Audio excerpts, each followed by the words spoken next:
C'est une invention récente dont j'aimerais parler aujourd'hui. Je ne vais pas parler de l'iPad. D'ailleurs, l'objet de ma chronique est une création française dont on ne connaît pas le nom de l'inventeur. C'est une invention suffisamment importante pour s'être immiscée dans le quotidien de nombreuses personnes, notamment celles qui sont obligées de manger en dehors de chez eux. Je veux parler du café gourmand. Il y a quelques années, en fin de repas, la question qui se posait était simple. On prenait un dessert ou directement un café. C'était clair, c'était limpide. Soit on ne craignait ni le cholestérol, ni le diabète, et on se commandait un baba au rhum, un millefeuille, des profiteroles au chocolat, une charlotte aux fraises, une île flottante, soit on allait illico vers un plus ascétique colombien. Soit on se disait qu'on n'en avait rien à foutre des kilos en trop et des recommandations de son médecin, que de toute façon il fallait bien mourir de quelque chose, que je te fais remarquer, je n'ai pas pris d'entrée, que quasiment hier soir je n'ai pas mangé, que s'il faut se priver surtout, alors bon c'est même pas la peine d'aller au restaurant, soit plus raisonnable, on commandait juste un café l'addition. C'était avant l'apparition de l'intrigant café gourmand. C'était du temps où le monde était simple. Il y avait la gauche, la droite, l'ouest, l'est. Il y avait son père, sa mère, sa femme, sa maîtresse. Le monde était binaire. Aujourd'hui, un encarté socialiste dirige le FMI. La Chine communiste monte à l'assaut du commerce international avec un appétit ultra-capitaliste. Le monde est devenu flou, embrouillé, complexe, incompréhensible, et le café gourmand a fait son apparition. Ce midi, vous allez prendre un flétan cuit à la vapeur avec des brocolis. Vous avez encore en tête le souvenir cuisant de votre passage sur le pèse-personne le matin même. Et ni d'une ni deux, vous commanderez un café, s'il vous plaît.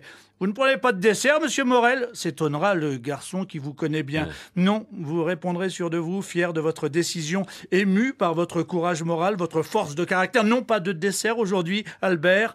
Je vais prendre directement un café. D'accord, monsieur Morel, comme vous voulez. Il me restait une forêt noire avec un coulis de framboise que j'avais gardé pour vous. C'est gentil, Albert, mais non, juste un café. Comme vous voulez, monsieur Morel, c'est comme si c'était fait. Je vous l'apporte tout de suite. Vous ne voulez pas un café gourmand? Et le piège se refermera sur vous. Alors que vous aviez décidé de ne pas prendre de dessert, vous vous retrouvez avec 4 pâtisseries devant vous, un macaron, une mignardise, une boule de glace à la vanille et un vieux morceau de forêt noire à la framboise qui est resté depuis avant-hier et dont on n'avait pas pu se débarrasser. Parce que si le café gourmand est une malédiction moderne pour le client, c'est une véritable bénédiction pour le restaurateur qui a trouvé le moyen de refourguer des vieux rogatons qui seraient directement partis vers les poubelles sans cette invention miraculeuse.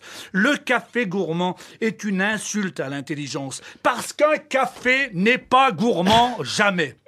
Un café peut être sucré comme un baiser, allongé comme un corps endormi, corsé comme une histoire à Toto, clair comme du jus de chaussette, noir comme de l'ébène, serré comme une ceinture en période de crise, léger comme un cœur apaisé, glacé comme un marron, frappé comme une monnaie, fort comme un turc, doux comme un agneau, brûlant comme ton corps à l'anguille sur le mien, arrosé comme la rue de Siam, il ne sera jamais gourmand. Un café peut être éthiopien, viennois, italien, liégeois, chocolaté, calva, tout ce que vous voulez, gourmand, jamais. Refusons le diktat de ce café gourmand qui ne dit pas son nom et vous rend dépendant. Rejetons à jamais ce dessert hypocrite. Refusons les douceurs d'un fricot sans mérite. Réclamons aujourd'hui de créer une loi pour empêcher qu'arrive à la fin des repas ce café si retors, imposteur et matois, si dissimulateur et perfide et sournois. Non, un café ne peut pas être gourmand, pas plus qu'un café ne peut être lunatique, espiègle ou amoureux. Un café ne peut pas être honteux non plus comme vous, quand après avoir enfilé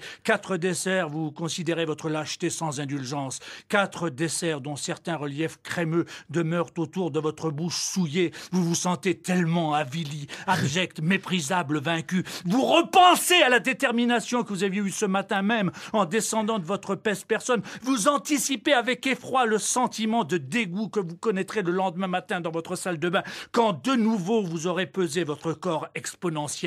Vous avez besoin de réconfort, d'un coup de fouet, d'une ultime impulsion pour poursuivre une journée que vous savez perdue. Albert, vous me remettrez un petit café et puis l'addition.